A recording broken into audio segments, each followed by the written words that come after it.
I think if you are currently running a business, two things. One, figure out what you need to do for your mental health and prioritize that above all else. Hello, I'm Dr. Becky Sage. I'm co-host of the Founded and Grounded podcast, and I'm here with Ollie. Hi, Ollie. How are you today? Very well, yeah. How are you doing? I'm good. We're a few weeks into 2024 now, so kind of starting off fresh new year. And I was just talking to you before we started recording. It's been quite a hectic one for me. I didn't take much time off over Christmas, and I kind of feel like I haven't done that, the kind of organizing that you do when you have a break. Yeah. I've still got, if anyone's watching this on a video, then you'll be able to see behind me that there's like piles of paper on my floor because it all needs sorting out. So yeah, it's, but having said that, I'm feeling very energized for 2024, quite grounded and feeling good about the things that are upcoming. So yeah, generally doing really well. I just need to have a weekend to sort everything out. How about you? Excellent. Yeah, no, on the same note, really, very positive start to 2024. We've got some exciting news that Founded and Grounded is going to be expanding into new areas. Plus, we've got an awesome website that we've just launched, which is foundedandgrounded.com. So we're going to be sharing more on that in due course. And yeah, on a personal note, my word for the year is health. So that involves, better nutrition, more exercise. I've actually, for a couple of days a week, based myself out of David Lloyd Gym. So I'm at the gym working and then going for some exercise, a run or a row at lunchtime. So I've got no excuse now. So feeling very positive. Excellent. I have a friend who does the same thing, but I heard that David Lloyd has a very nice jacuzzi too. So I'm not sure he always gets his workouts in. Well, there's some great benefits from jacuzzi and saunas as well. Very true. For detoxing in your skin. So Yeah, and keeping that body warm on these cold January days as well. Exactly. Okay, so let's turn our focus to this week's entrepreneur.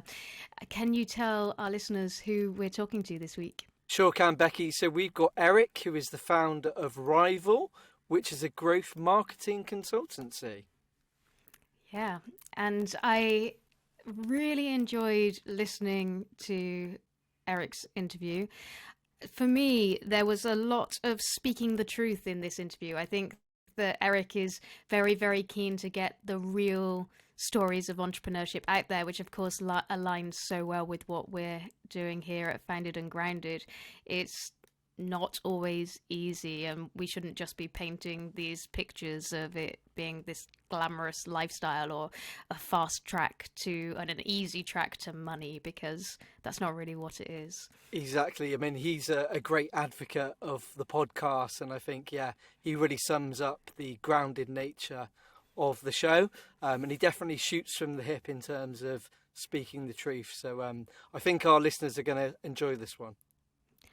And I think his background is a lot of what's responsible for why he can talk like this. He's got a really fascinating background, and it's set him up really well for where he is right now. So let's hear from Eric about his journey to becoming an entrepreneur. Eric, good afternoon. How are you doing? I'm good. Getting towards the end of the year. I'm actually flying back home to Boston in the US tomorrow night. We're recording this in mid-December, so trying to wrap everything up, and can't believe that 2023 is done, but looking forward to a bit of a break and getting back at it for next year. Yeah, what was the personal highlight for you for 2023? Personal highlight for 2023. I mean, I'm sure we're going to talk about this. My life is so wrapped up in work right now, so that's kind of where my mind goes immediately. I mean, we're in year 2 of starting this business, so sometimes I'm just like, we're still here is a bit of a highlight. We did have some wins in terms of like clients that we brought on board, some great people that we brought on board and things like that. So I think that's one side of it. But I don't know, another one for me, I took my daughter with me to Munich for the weekend, just Amazing. Like she and I have 3 daughters, and I'm trying to spend more time with like each of them one-on-one. So I'd put that up there as well, trying to create like meaningful long-term memories. Amazing, Eric. That's what I love to hear. And I have to say, it's an absolute pleasure to have you on the show as well. So thank you for taking time out your hectic diary to come along. Before we dive into Rival, I'm really interested in your background. So you've worked with some of the biggest brands in the world, from billion-dollar startups to Fortune 500 companies. Specifically, one of your past roles was the former MD of VaynerMedia, reporting directly to Gary Vaynerchuk for 7 years. Can you distill down your career? And what was it like working for Gary specifically? And what was the biggest thing that you learned from him? Distilling down my career, I think, I think I still don't know what I want to be when I grow up.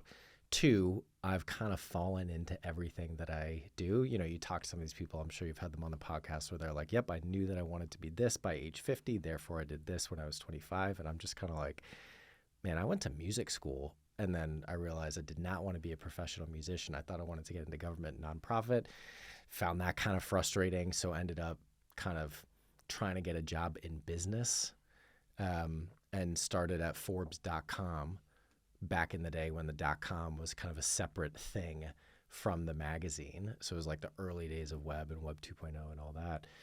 And just ended up in this world, you know, the last 15 years of kind of digital marketing and Gary Vaynerchuk and advertising agencies and now what we're doing at Rival. But I guess if I had to distill it down, the red thread for me is 1, I'm totally figuring it out as I go along. And I think if people were more honest, I think you'd hear that from a lot more people.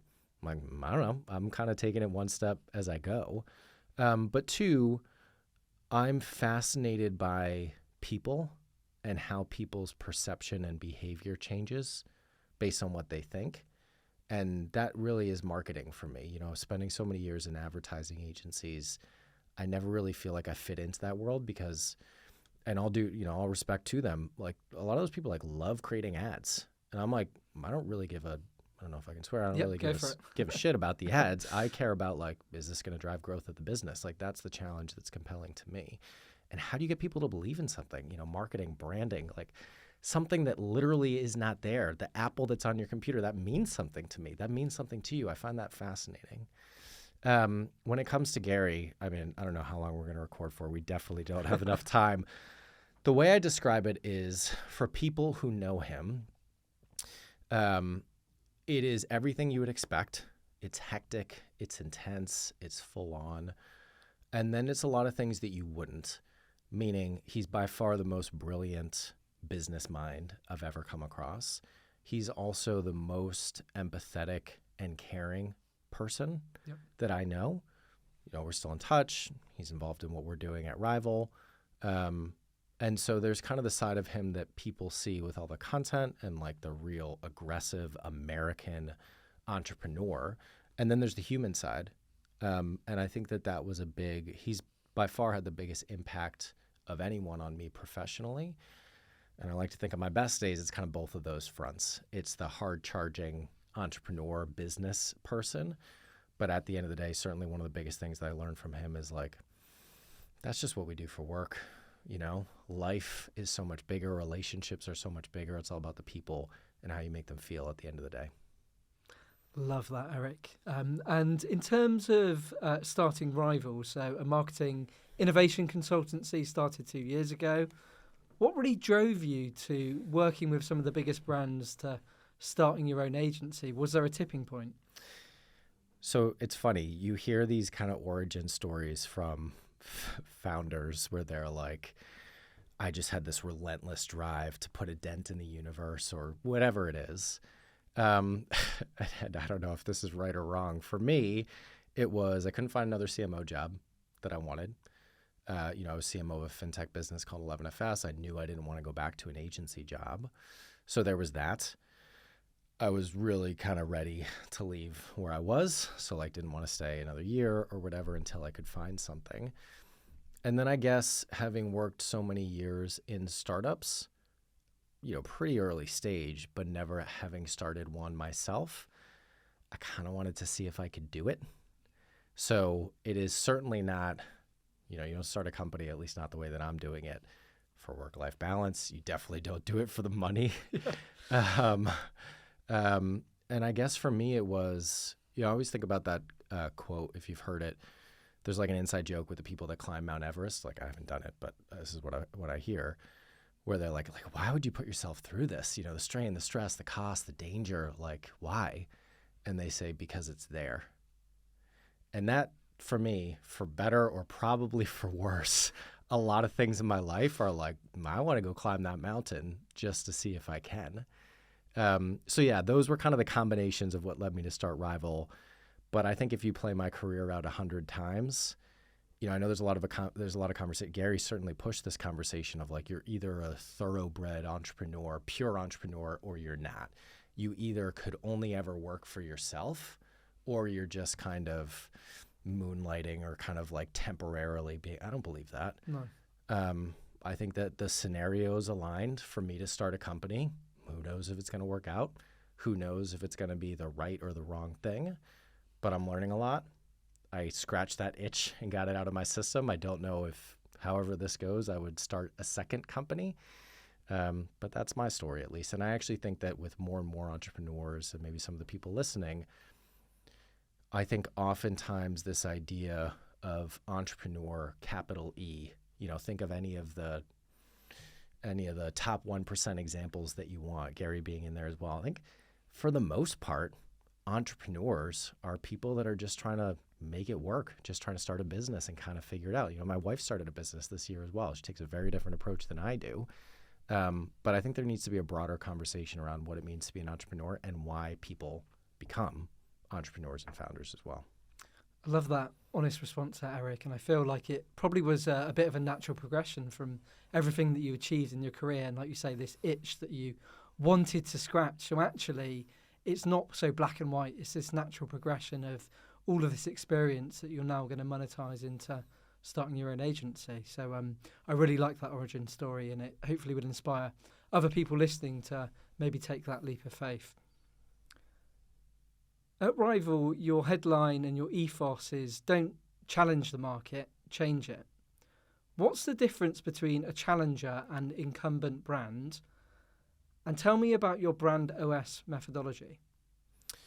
So with Rival, we set up the business 2 years ago. It's myself and two co-founders who are part of the leadership team with me at Vayner. We're about 20 people now, mostly London, New York based, a couple people in Europe, including our head of product. And we are a marketing strategy and technology firm focused on challenger brands. So most of the work we do and almost all the revenue right now is kind of project-based strategic engagements around brand and product positioning, go-to-market, customer data MarTech, customer acquisition, capability building within the marketing function. Sometimes I say it's like a very mini McKinsey for CMOs, right? But we also did raise a small round of funding to build out a product and tech division as well. And so the idea there is how can we build technology that strengthens and differentiates our services and potentially maybe build some type of MarTech SaaS thing as well. That's the business, but I really believe in you have to figure out your why. You have to give people a vision. We're sitting here in London, and what's that Christopher Wren quote where he asked the different people who are working on building St. Paul's what they're doing, and one of them says, I'm like, sorry, we should cut this out because I don't know that. That's right. I'm not familiar with it. Actually, yeah, so let's cut it. Do you want me to do the clap? Yeah, please.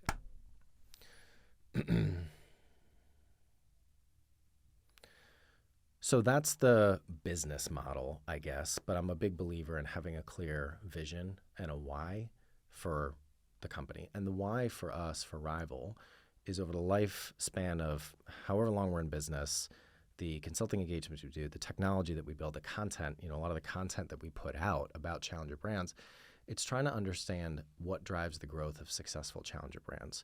Because, and this is the reason that our kind of slogan is don't challenge the market, change it, so many businesses call themselves challenger brands. And actually, in effect, there are so many companies that are trying to disrupt the status quo of how categories operate. So few of them actually succeed. What is it about the few that do? Now, the products that they build have a huge role in that. And even as a marketer, I'm always the first to say the best marketing is a great product. But to build long-term, sustained success and fulfill the potential of your business, you need great product and you need great marketing. And that's kind of what we focus on. So for us, that idea of challenging the market, not changing it, and who we study, document with the content that we do, work with from a consulting perspective, is either challengers that are trying to disrupt the category or change them, which typically means like startups or growth stage startups and help them scale, or it's incumbents that have been around for a while that need to innovate. One of the other quotes that I like is, growth in a category is a race between the challengers trying to get scale and the incumbents trying to get innovation. Because basically, if you're an incumbent, you almost need to be constantly putting yourself out of business before somebody else does. If you're only focused on, and this is how I would define what it means to be a, quote, challenger, it really, the connotation is always startup, fast-moving, risk-taking, et cetera. It doesn't really have to do with the size of company or the stage of company. It has to do with the mindset and model that they take to growth. Amazon and the whole day one thinking from Jeff Bezos, they're constantly trying to put themselves out of business before somebody else does. So you can be a challenger when you're the scale of an Amazon. But of course, for the most part, challengers tend to be smaller startups because they have less to lose in trying to change how things are done. They're more willing to take risk, and they don't have the legacy of, hey, our business model that was built 50 years ago, heck, even 5 years ago, with how much the world has changed since then. They're not tied to how things were done. They can think, and this is why our podcast, our CMO podcast that I host, is called Scratch. They can think from scratch for the world of today and make sure that they are as close to and able to deliver on the needs that exist in the market as anybody else. I love that, Eric. And that leads nicely on to my next question, was about your podcast, actually, called Scratch, which is focused on the brains behind challenger brands. I listened to the episode with Tom Rainsford, the marketing director of Beavertown Brewery, which was a fantastic episode. Got lots from it personally. How does your podcast feed into your business strategy? So I believe that modern marketing, particularly for B2B, is about building a media company around what you stand for. So my previous role, I was CMO of this company called 11FS. I got brought in. They were a venture builder type of business. So basically they'd come in, and if Lloyd's Bank wanted to build their version of Monzo, we would do that. So it's kind of consulting, but we also built some product as well. But what I did when I first got there is I actually split the marketing department into a marketing function that did the things that you would expect. They managed the website, they generated leads, they plugged into the sales team, etc. But then I hired somebody who did not come from fintech, did not come from a marketing background, and came from a media background. And I said, your job is to build a media company around this brand for the audience that we're trying to reach, which for 11FS was financial service professionals. So with Rival, that's how I think about it. There are marketing jobs to be done. How do we drive leads for our business, et cetera. But actually, modern marketing to me is about trying to think and act more like a media company than a traditional marketer. And the biggest distinction there is where you place your focus in terms of the value exchange with the audience you're trying to reach. If you're a marketer, obviously I'm generalizing, but you're about extracting value. How do I get somebody to do this for me so that I can get something out of them? If you are, and I mentioned, I spent that time in the media world at Forbes, a media company's business model is about putting out content, events, experiences that are so valuable that people want to spend time with them. And then you monetize that attention. And so it's a slight shift that opens up a completely different perspective with how you think about it, because instead of saying, what do I need to deliver for my business right now? You say, what would my audience want to hear from me? And the idea there, because the only reason you do any marketing is ultimately to drive growth of your business, is that over the long term, if you can build this successful media company model, then it brings the audience to you and also builds a bit of a moat around your brand. Because particularly in the B2B context, I forget the exact stat, but they say 76% of stats are made up on the spot anyway. The vast majority of potential buyers for your services, especially if you're selling enterprise, are not looking to buy what you're selling at the time that you're trying to sell it. So if you're only going to market with a sales message, it's not going to be relevant. But if you go to market with a, hey, I think you would be interested in this podcast and this white paper and this CMO dinner that we're doing, then what you're asking for is just some of their time and attention to start a relationship.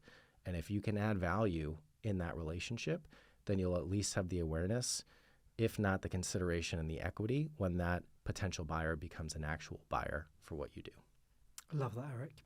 Eric, I just want to pick up on something you said earlier about obviously being from Boston, and I know you spent time in New York as well, why does the UK lag behind the US? And what edge is being American given you living here in the UK? Ooh, it's interesting.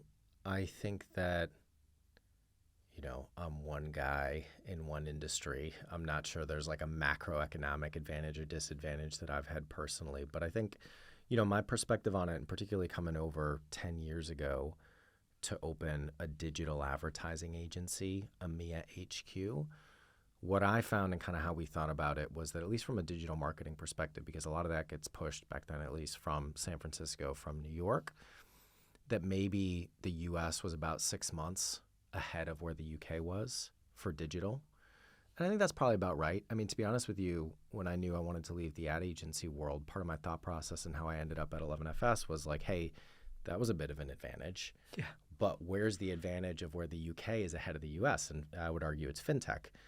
Maybe they're starting to catch up a little bit, but it's kind of why I identified fintech and financial services as an industry to get into going next. I think, being American, I don't know. I mean, there's still and always, even after 10 years and 2 of my 3 kids that have been born here, and to the utter delight and entertainment of my wife and I, just like are straight up British, and we love it because my wife is also from Boston with me.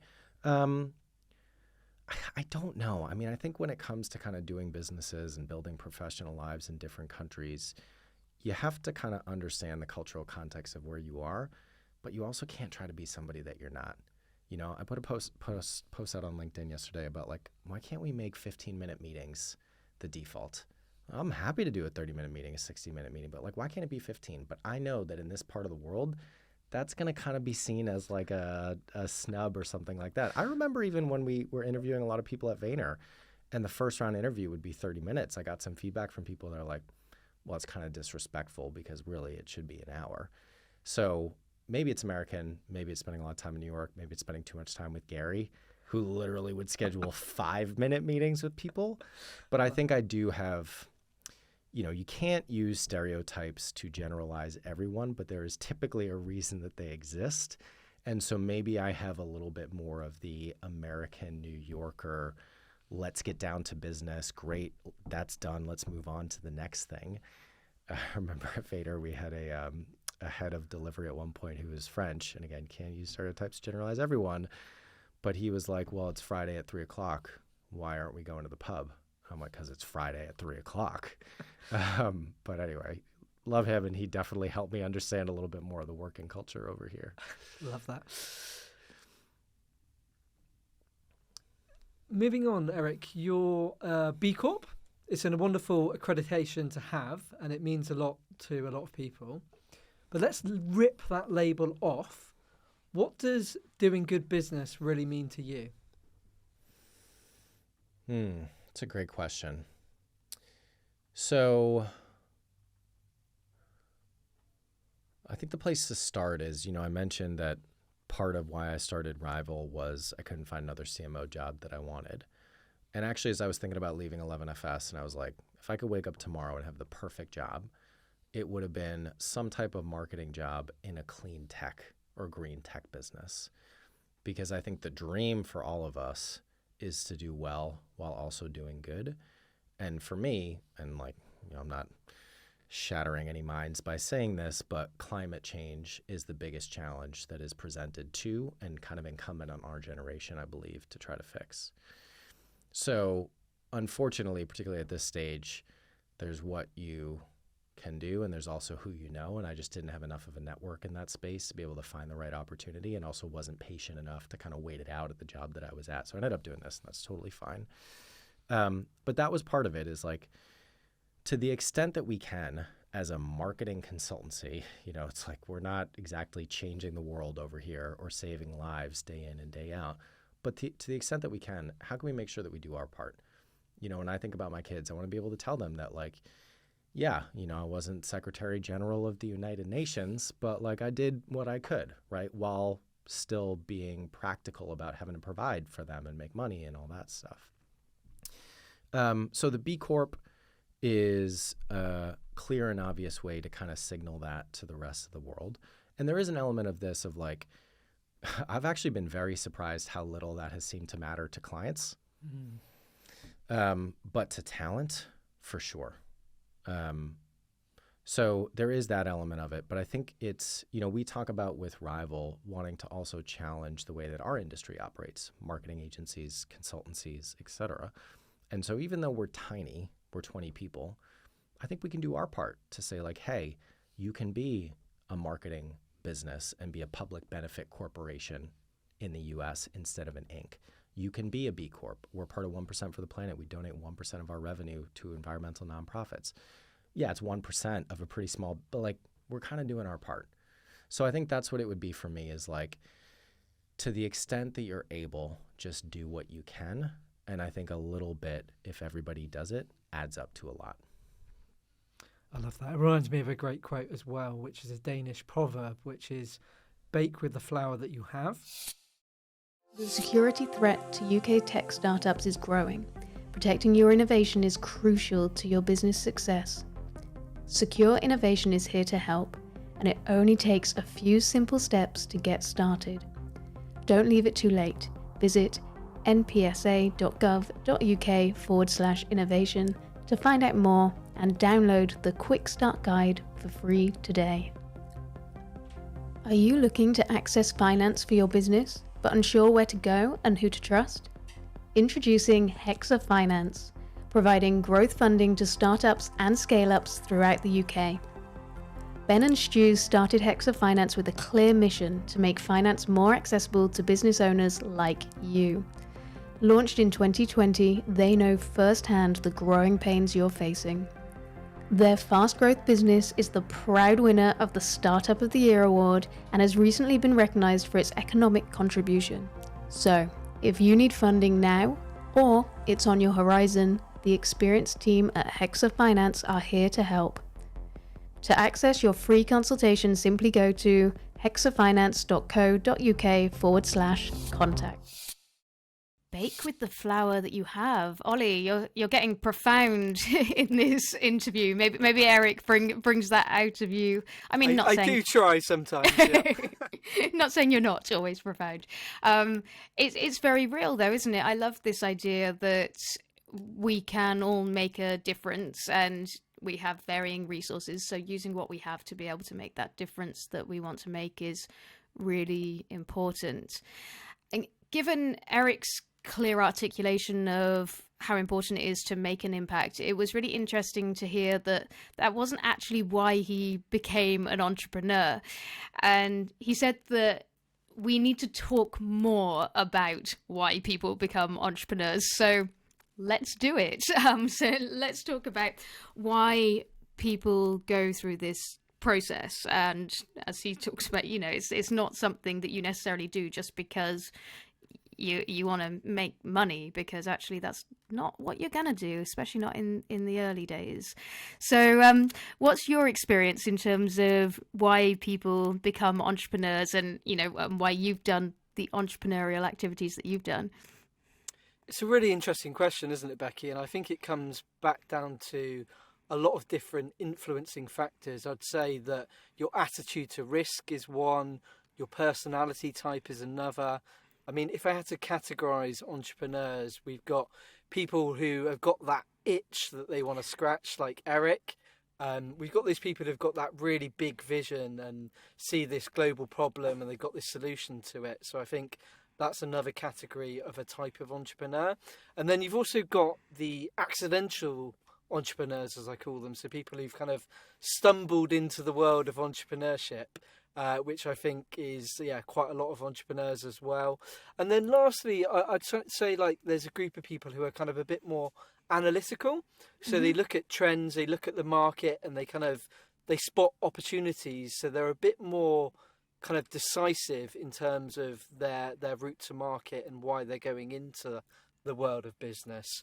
So I'm going to throw back the question to you first, Becky. So tell us why you went into entrepreneurship.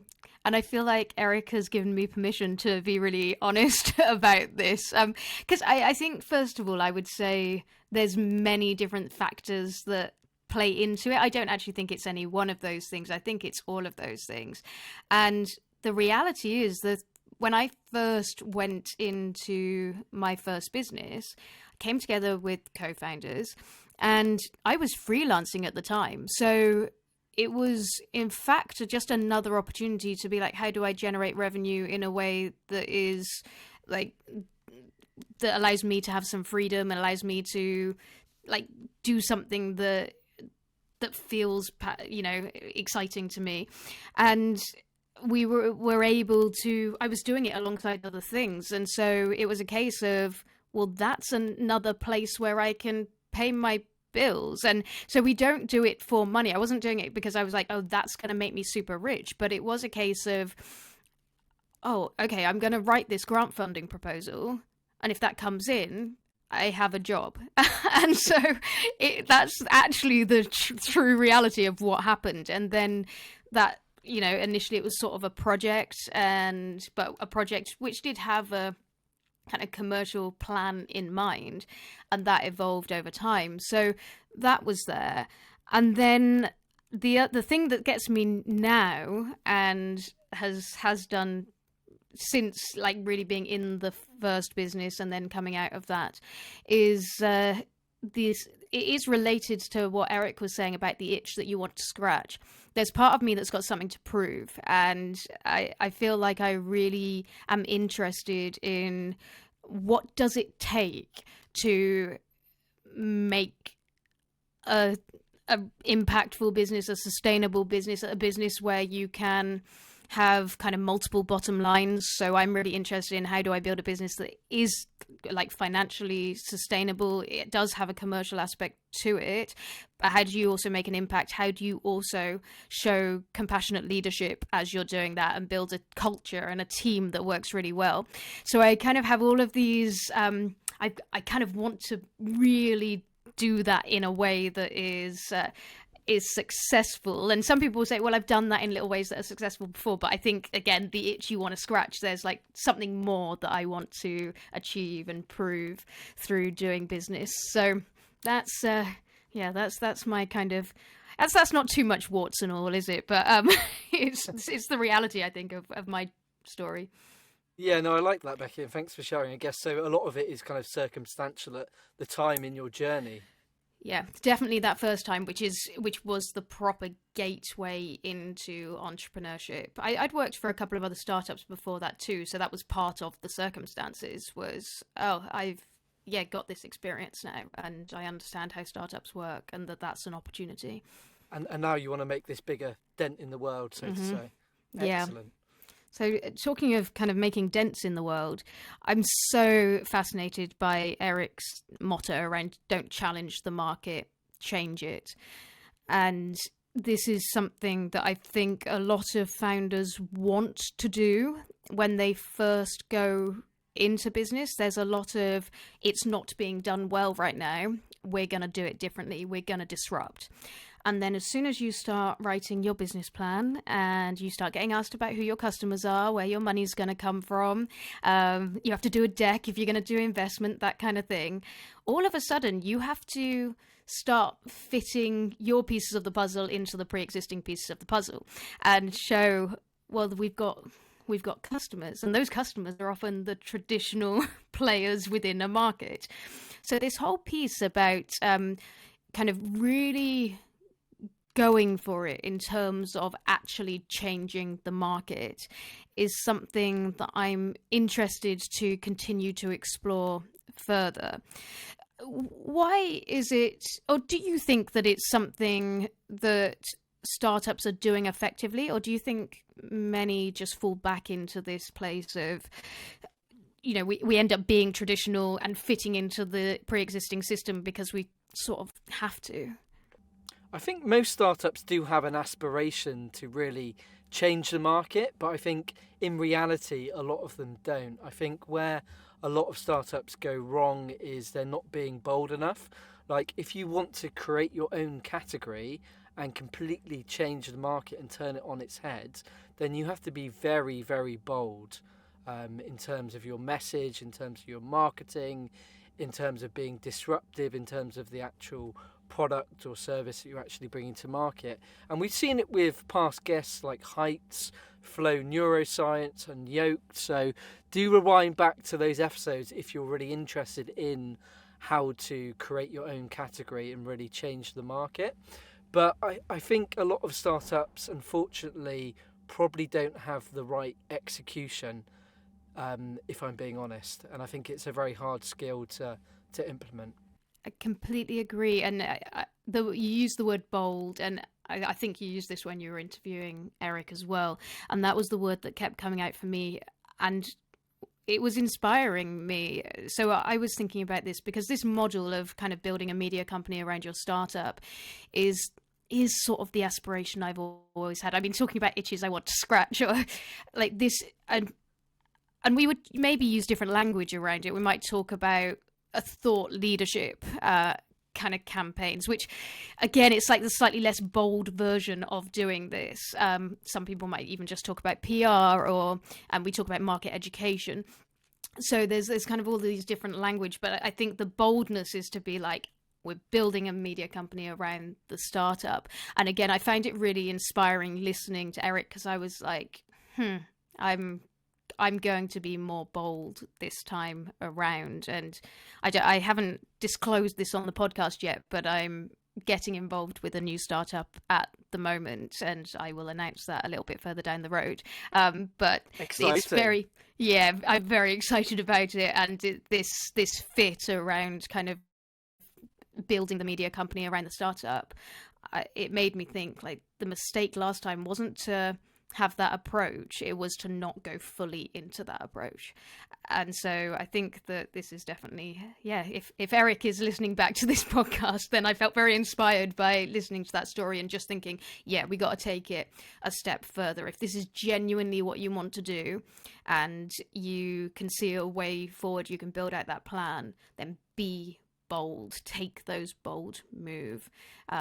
Takes guts. There's probably gonna need to be money behind it. You need to build your reputation, but who says you can't do that? And Becky, to answer your question, the reason why I went into business, it's conventional in some terms, but often very unconventional. So I was quite similar. I was always curious about business from a young age, and I just knew that I wanted to set up a business.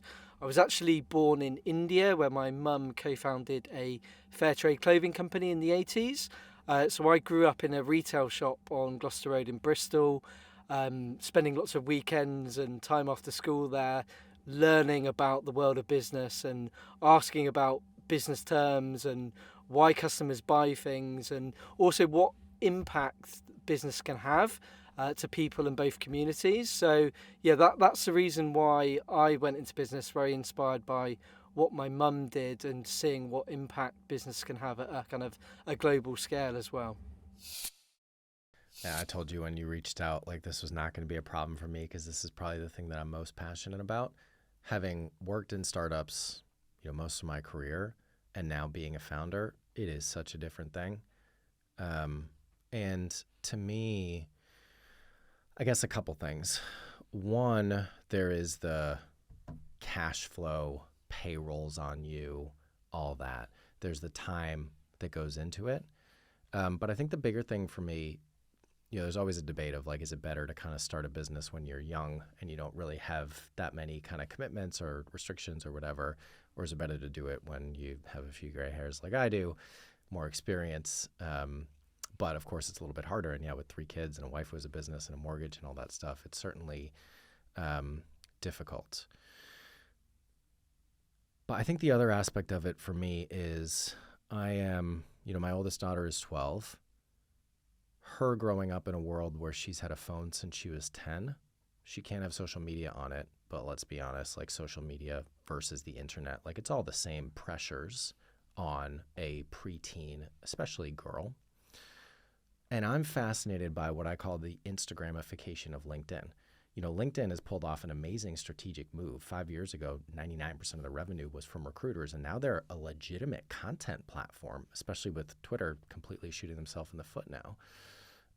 And so the same tendencies, back to what I said about being fascinated by human perception and behavior change, the same tendencies that play out on Instagram where everybody only wants to post the most beautiful picture of them. Maybe they even filter it out a little bit, or like the best moments that you only post when you're doing something cool and fun. And same thing on LinkedIn. Most of it is I'm starting a new job. I won this award. Super humbled to be listed. Very excited that we just won this client, whatever. But much like the downside and the second degree consequences of social media that we are now coming to terms with in our society, and particularly our youth, I think there's the same thing on LinkedIn in business, which is that's not what the reality is really like for most people most of the time. And so again, to what I was saying about, just do what you can, even if it's a little bit. That's what I'm trying to do. It's like, sure, I shout about the new clients that we win and all that stuff, but I also say things like, you know what? 99% of the time, it is just me sitting there at my desk at home, grinding and trying to figure it out, and knowing that I'm making so many freaking mistakes as I do it.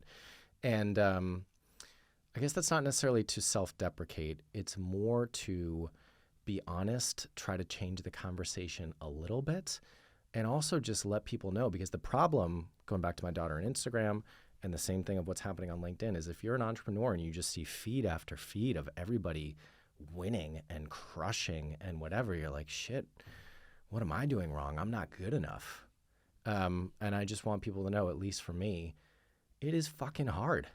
Like, it is so hard.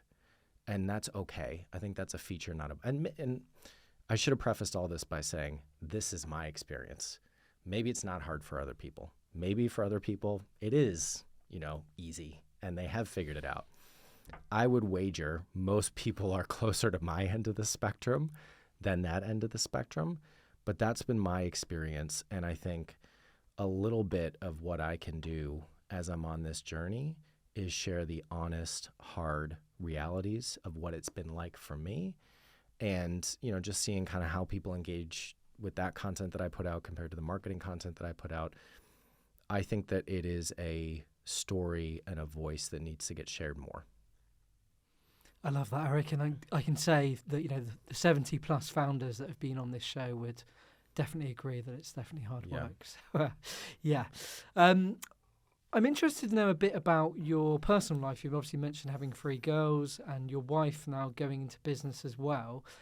We often talk to founders on the show and they say how supportive their partners are when they're busy running the business and sometimes pulling unsociable hours and trying to get that balance between family life and startup life.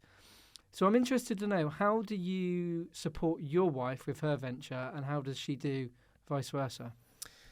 We are totally figuring it out as we go along. And I think one of the things that's hardest is feeling, at least for me, like I'm never winning at everything. There's really kind of 3 pillars to my life right now. There's my family, so my wife, my 3 kids, my extended family, etc. There's my work with Rival, and then the other one is fitness, so competitive athlete and all that. And I can never win at all of them. Some weeks one of them will be better than the other, but it's just a matter of how much you're losing as opposed to winning.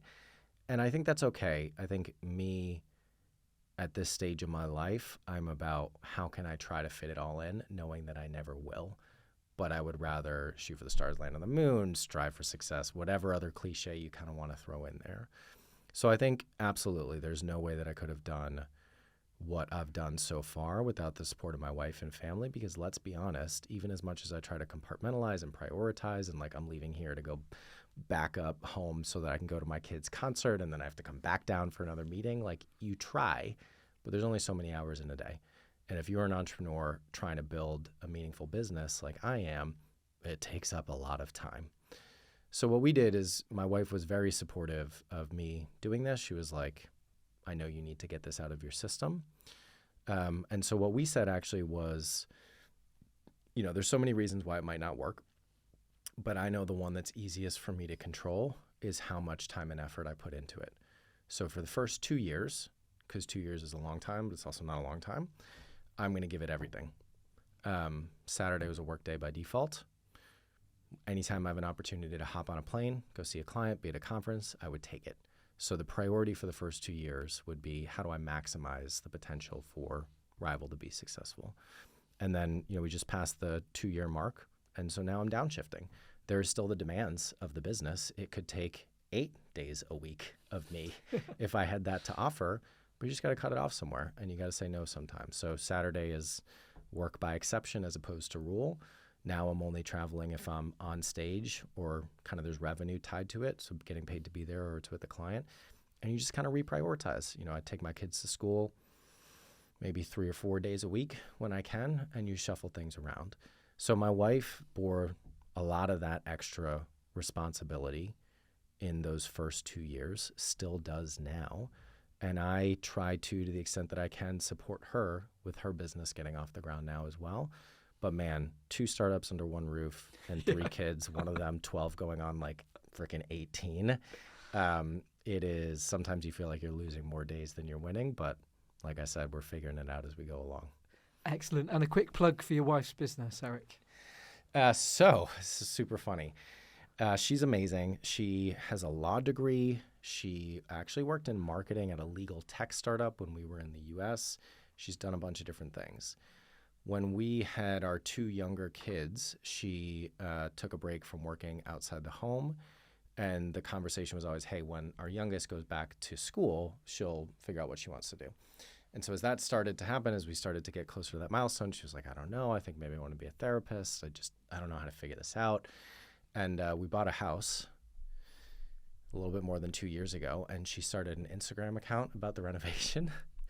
And it now has like 60,000 followers. Wow. So she's done a little bit of the influencer thing. Like she did a partnership with John Lewis and Verdun and Boden. The fashion company was in our house doing a photo shoot recently. But actually, because of that, a lot of people reached out and said, will you help me with my interior design? So now she has an interior design business. And it's so interesting, tying it back to our conversation about being an entrepreneur. Man, for Rival, I took 6 months of planning everything, getting the strategy right, the business plan, the cash flow forecast, all that. And she's just like, yeah, I'm going to start taking pictures of this and we'll see how it goes. Yeah. And arguably, she's so much more successful. Like she got written up in the Wall Street Journal and she's been in Home and Garden. And I'm just like, man, I could not buy that PR for my business. I'm sure she's learned a thing or two of you, Eric, though, I'm sure. Excellent. And gun to your head, you have to pick only 2 of those 3 buckets you mentioned. Which do you pick? Family and work, I guess. Eric, I'm interested to know about one of your favourite failures with Rival. What was the lesson that you took from it?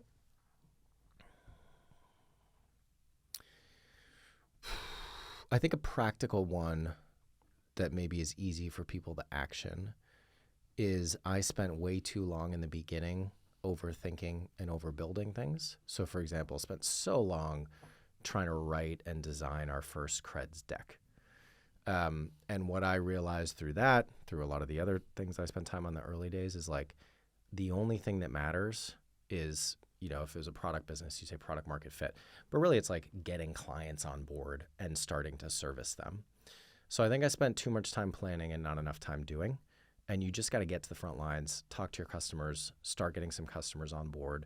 And then you do need a certain amount of planning, of course, but I think it's easy to over-engineer in the early stages. One of the biggest failings for me, for sure, and I don't know how relevant this is for people, so I'll keep it short. The plan from the very beginning with Rival is start with services, consulting, not advertising, right? Like higher value, higher call point, et cetera. Build a mini McKinsey for CMOs. As we grow, then product becomes kind of the scalable part and the higher valuation and all that stuff. And even spending 3 years in a product business, I've made so many mistakes about how we try to find product market fit, how we define the audience that we're going after, how we market and sell product versus services, because I've been in services for most of my career. And so I think the learning there for me is you have to be a lot more humble with what you don't know and recognize that particularly in a market like this, when it's uber competitive, just trying to figure it out if it's not something you've done before is probably not going to set you up for success. Excellent. And I'm interested to know a bit more about the business model there. So you said obviously about the tech product, SaaS-based business, and obviously the traditional consulting as well alongside that. What's the current split in revenue, if you're able to share that in percentage terms, and where do you want it to go over the next 2 to 3 years? So the current split is 95% consulting revenue, probably 2% product, and then 3% to everything I was saying about building a media company around what you stand for. We actually monetize that as well. So we do some sponsorship for some of our content and some of our events, but it's very, very small. And this was one of the biggest mistakes that I made, was underestimating how difficult it would be to build a SaaS product, because we raised a very small round of funding, like kind of not really friends and family, but angel investors. And man, especially with the market where it is right now, that was like having a toothpick in a nuclear arms race. It's like, might as well have just like lit the money on fire trying to build MarTech with that budget, right? And that roadmap. So that was a huge mistake on me as CEO. What we've done now, and like, we're figuring it out, but the pivot is, instead of start with services and then springboard into MarTech SaaS product, it's how do we build technology that differentiates and strengthens our service offering so it becomes tech-enabled services. And that is that, I should have figured out that should have been the strategy from day one. And at some point, maybe down the road, maybe we do build kind of SaaS, but that's the approach that we're taking right now. I love that. So rather than these separate products and services, it's essentially a blended hybrid model between the two. Yes. Yep. And sorry, I forgot the last part of your question. We've talked about, and to my thing about over-engineering and planning everything, with Rival, we've got a 5 to 7 year kind of plan of what we want to do. We want to build a scaled boutique. So call that 50 people. There's obviously revenue and profit targets that we have against that, but we want to have at least 30% of our revenue be product. So we're obviously scaling that. It's still very small, but that's where we want to get it to. So initially we were like, can we become 51% product so that we're a tech business? But again, with the shift to tech-enabled services as opposed to services and then tech, it changes the equation slightly. Thank you for that, Eric. Business can be all-consuming, and you've made connotations there to what it's been like in your first 2 years of running the business. What's one sacrifice that you've made, either consciously or subconsciously? Certainly the time with my family. You never get that back. And I know the sacrifice I'm making going into that. And this is something that, my wife and I and my family have decided to do. Who knows if it's going to end up being right or wrong. I think the one, if I'm being really honest, I said I've got family, I've got work, and I've got my fitness.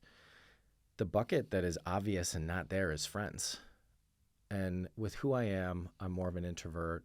I'm very kind of competitive and focused on there's a certain ranking I want to get in my sport. There's obviously a certain level that I want to get my business to. But kind of friends and social life is not there right now. Like, of course, I have friends and we see people, but it's not, I don't define it as like one of the 4 buckets of my life right now. And I know that is,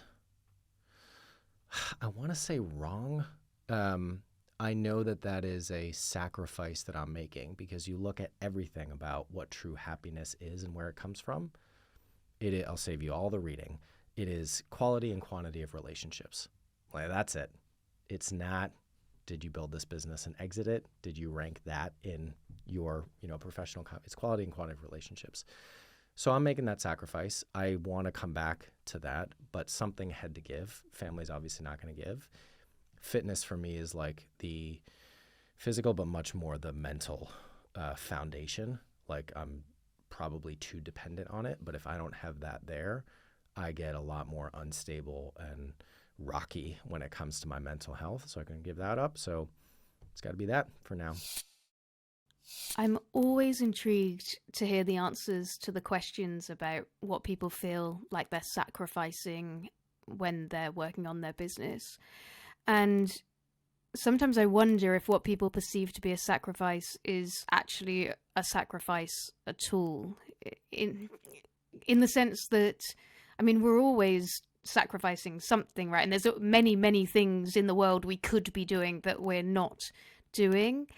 And actually, when I listen to many of the entrepreneurs that we talk to, I'm sure they, definitely would love to be spending more time with family or with friends. But I think the meaning that the work carries and the impact that they can have with the work, and actually the connection you can make with other people through doing the work, is incredibly powerful. And this is something that I definitely have experienced. My best relationships have come through my work. And so there's this kind of interplay between the passion that you have for something, the purpose that is behind it, and how that connects you to other people. So I definitely would kind of always rather be working one way or another than socializing. I think, for example, Ollie, like we would have probably never connected if we weren't doing this, and it's so nice to be able to we get to sit down and talk and get to know each other and share certain passions through doing this. And something that I felt very seen in this particular episode, because I have been banging a very quiet drum about how much I get comparisonitis on LinkedIn, but I've never found that on other platforms like Instagram. And I wonder if that's because my work is so important to me, that I feel like that's where I'm seeing everybody else's highlight reels. And that's the part where I'm often feeling like I don't know how to position myself on this platform. I don't know how to sound as expert as everybody else sounds, and as confident, and to have all these kind of wins that they've got going on. And so when Eric said about LinkedIn and the kind of the challenges of this platform, and the fact that yes, this is very much everyone's highlight reel, and I think in some ways even more so than the other platforms, because that's our professional environment. We don't want to show warts and all in an environment where you might be talking to future employers or collaborators or customers that, you know, you might be worried about showing certain aspects of who you are. And when we've got that kind of fear, or when we feel like we have to put up walls, it actually means that it's much harder to connect. So whilst LinkedIn is this platform which has such a wealth of, well, certainly network, how do we really connect on this platform? Have you got any thoughts or tips on how to do that? Yeah, it's a really interesting point, isn't it? And I think for me, LinkedIn is my favourite platform. Personally, I've built up, 8,000 connections on there. But let me be very clear, that is a complete vanity metric. What is really important for me, and what everybody else should get from LinkedIn, is the relationships and the opportunities that have ensued on that platform. We've had sponsorship deals, PR opportunities, connecting with some world-leading founders.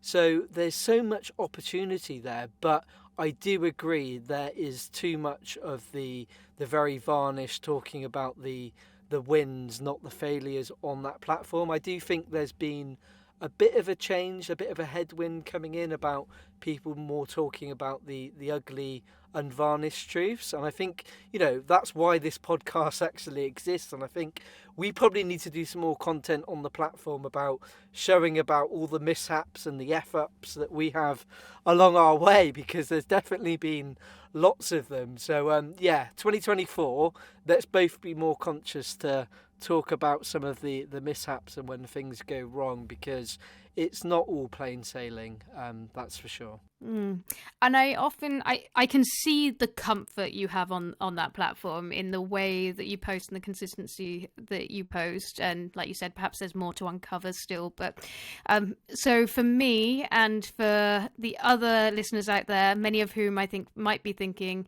2024, let's use LinkedIn better. As you mentioned, let's put some more real stories out there. Would you give any other hints or tips as to how we can just kind of get out there, perhaps be bold, like we were talking about before, and build some real connections and opportunities through? Yeah, so the first thing I would say is you should be connecting with your target audience. So LinkedIn can allow you to send up to 100 connection requests a week. So I would do that manually. I would click on someone's profile, do a search first of all, click on someone's profile, see whether they're the right type of person. I would look at what they're posting and engaging with, and then I would send a very specific connection request based on their activity. It is a bit time consuming, but you get some fantastic results from it. So that's the first thing, is about cultivating a network of the types of people that you want to connect to. Then it's obviously about being front of mind and posting. Should be posting, if you can, 2 to 3 times a week. And then also the third part to that is then commenting on people in your network. And that is probably the bit where a lot of people don't realise the impact that strategy can have as well. So I'd say if you had to break it down to very 3 simple steps: connecting with those that you want to connect with, posting actively, thought leadership pieces, and also talking about the realities, and then thirdly commenting on your network at the same time. And I think as with kind of many of the platforms, your voice will evolve as you start to say more, and I think that's also an important thing, that many of us try to make it perfect before we start moving on it. But really, as you start to speak, and this is something I've found more on other platforms, although I kind of go through love and hate relationships with LinkedIn. Sometimes I'm there, but I definitely, like I said, need to do it more in 2024. So I'm going to take on that advice, and I'm going to try to overcome that perfectionism that stops me from putting anything out there at all. Yeah, and lastly is don't oversell. Everybody hates people who get spammy messages. Like, build relationships, and relationships take time. Yeah, I like that. Be patient with it. So another thing that you need to be patient with is building a SaaS product, or certainly according to Eric, this is very hard. And what I loved about this part of the conversation, again, it was just another reveal around what's the reality of what goes on in business. So often we see businesses that look very much like their SaaS, very much like their product based. The truth is that consulting still makes up a large part of those businesses, or bespoke projects, or other things that are going on behind the scenes that aren't that product play. And so I thought it was really important that Eric brought that out and started to talk about his hybrid business model. And actually, in their case, they're still very service focused. I think others, the shift, he talked about 95% consulting, 2% product, and then the rest of it on a few other bits and pieces. But even businesses that are very much a product play and appear to be a product play sometimes might only be 50% product, for example. So exactly, it's only part of the picture. Yeah, and what I'd say is, like, everybody loves product because it's inherently scalable compared to obviously consulting, but the reality often isn't that, as you say. And I think Eric is talking about that in very candid terms, and I really thank him for being honest with that. And his original vision of being a lot more product based hasn't materialized, but he's come to realize that actually it was probably unrealistic in the first place. So and also what I'd say about SaaS companies, there's been a bit of a change. I think as a business owner, loads of us have got subscriptions coming out of our ears, particularly with the use of AI as well. There's been a lot of blurring between SaaS products, I've found, and there's been a bit of a change, I think, where SaaS companies are now thinking about, rather than just charging a standard subscription, could we do like a pay-as-you-go model, pay on demand, pay for what you use? And I think that's quite interesting, and I think that will resonate a lot with business owners, actually. So what I would say to potential SaaS founders listening is, don't just copy an existing business model because that's what everyone else is doing. And that comes back to what we were saying before about being bold. Like, you don't have to copy what is already working, because that might not be working tomorrow. Yeah, I think that's really good advice. And the other thing I was going to add there is partnerships end up being a really important play as well. Like you said, there's this kind of blurring, and some of the incumbent platforms, for example, they're able to quite quickly and easily kind of add in new technology often. And so it's also, and this was something that Eric did talk about too, is kind of what's that relationship with the incumbents. And I'm not going to go into lots of detail about that now, but there are different relationships that you can build, and kind of partnerships and plugins can be very viable business models as well. So there's different ways to do it. So I know that the product, it can feel very simple to be like, we're going to make a product, people are going to subscribe to it, it's going to scale, and, you know, Bob's your uncle. But the reality is that the actual getting to that point is not necessarily simple, or in fact, it may not even be possible in your particular scenario. So definitely looking at those other options is important. So I'd really like to hear more now about what is in the future for Eric and for Rival. So the future for us is, as I said, we've had a very clear 5 to 7 year plan from the beginning, and I've got the plan on a page, and I've got our 2022 plan and our 2023 plan, and now I'm finalizing our 2024 plan. So that part is clear. How we measure success, I guess there's the obvious answers of like, we've got OKRs, you know, objective key results, kind of what are the most important battles that we want to fight every year and every quarter.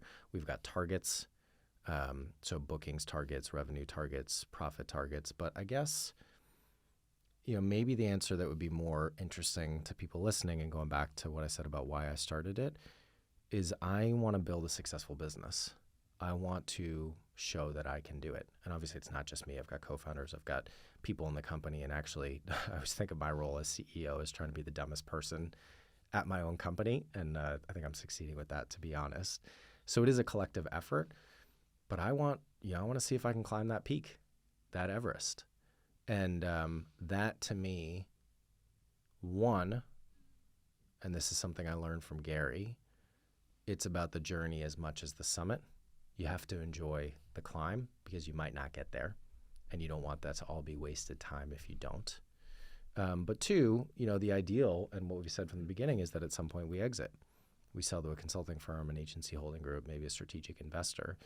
So I guess that is truly how I would define success, is that we built a business that is so successful that somebody else wants to buy it, and we can continue to scale it from there. And just to be clear, the summit is the exit. Correct. Cool. What are your predictions for the next big shift in brand marketing and consumer engagement?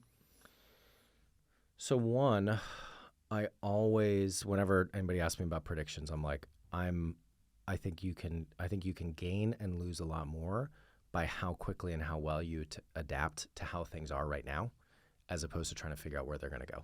So that's always my push with that, is like, don't worry about 12 months from now. Don't worry about 6 months from now. You're probably not maximizing the opportunity of what the market, your competitive set, your product, your team is showing you at this very moment.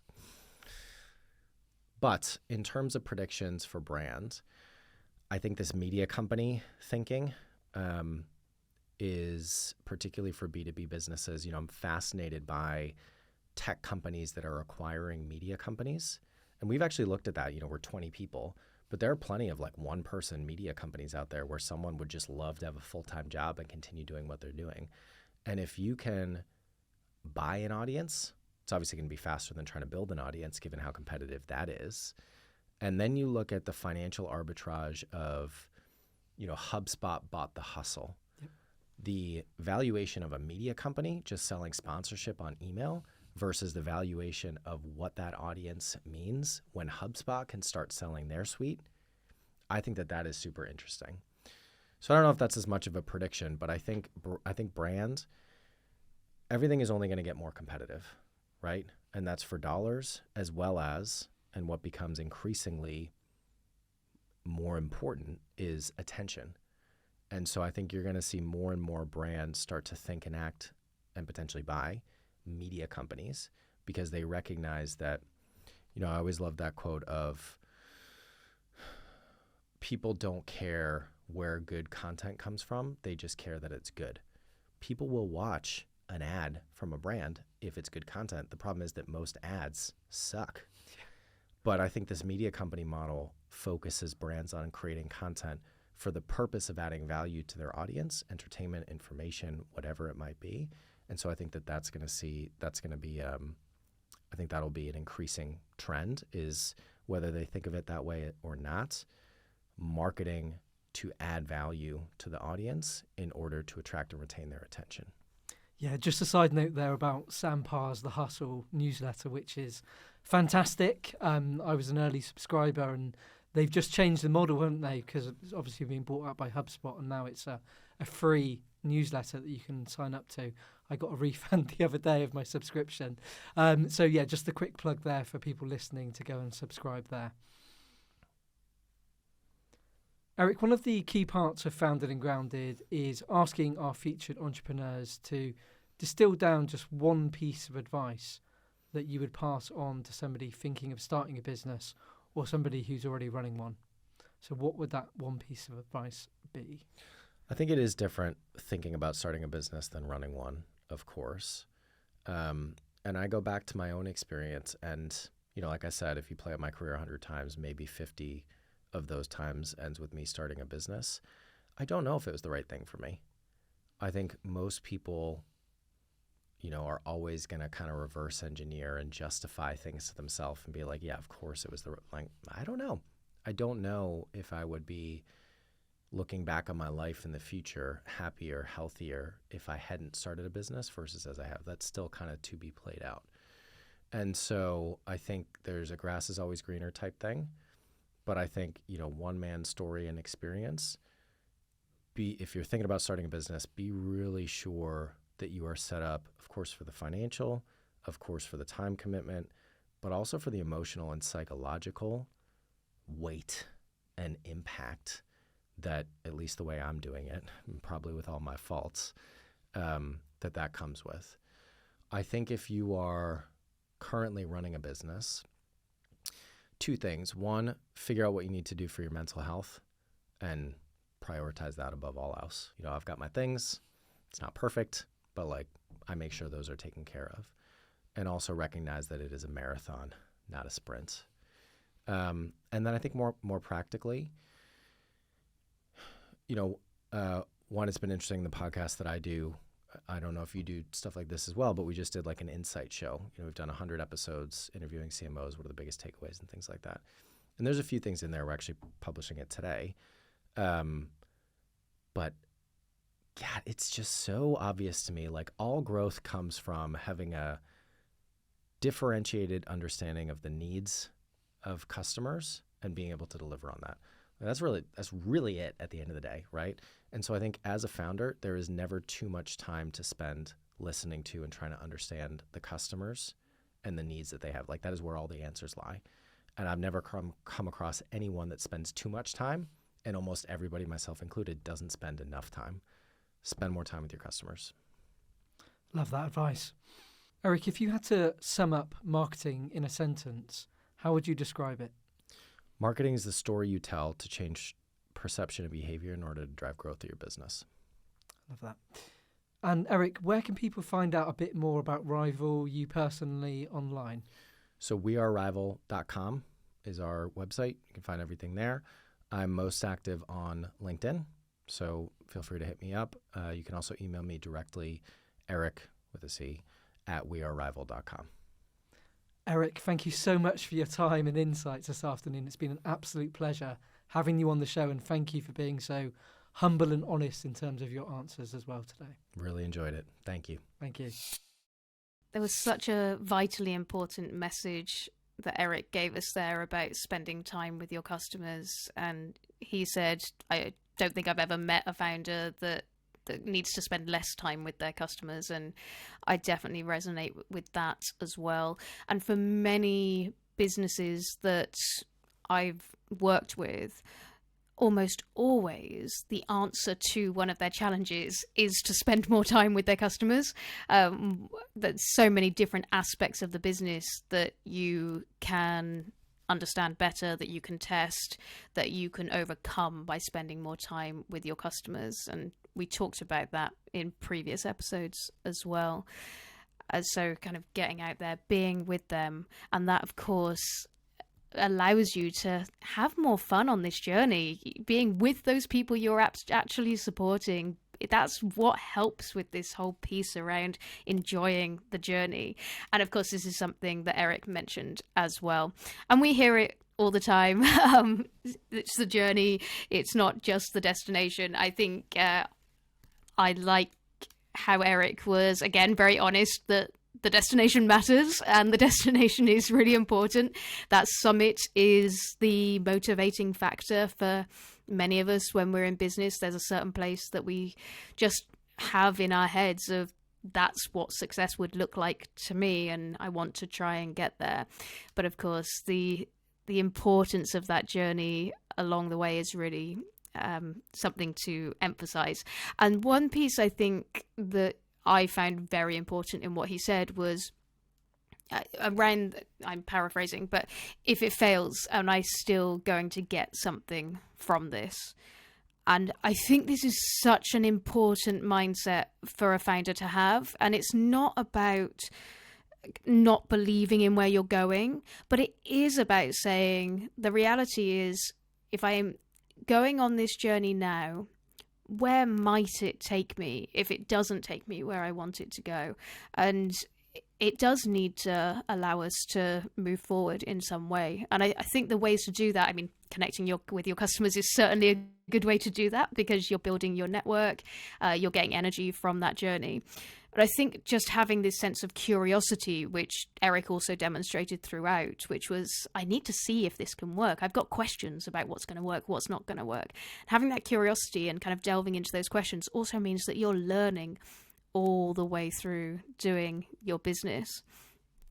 Yeah, and also I think that, you know, as you say, the journey is equally as important as the destination, and lots of people have this big bold destination that they want to get to, but if you're not taking a step back and enjoying the day to day, the journey, then you're probably not going to get there. I love what Eric says. He says, if it fails, will we still get something from this? Because what that does is essentially it de-risks your big bold ambition, because if you don't get there, then it's still a good outcome.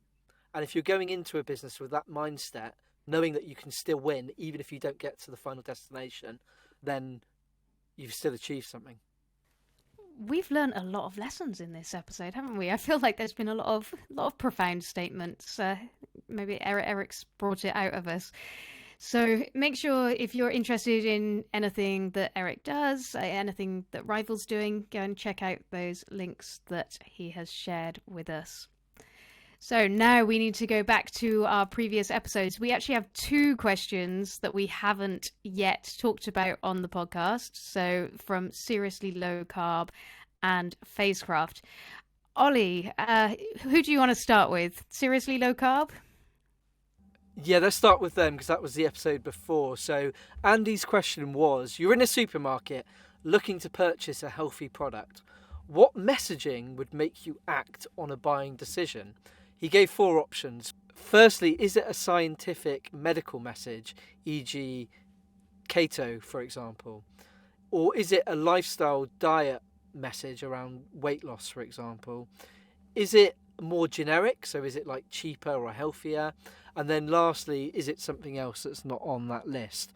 So interestingly, nobody said they would act on a buying decision if it was generic. So e.g. it's cheaper or healthier. So I think that's quite interesting in itself.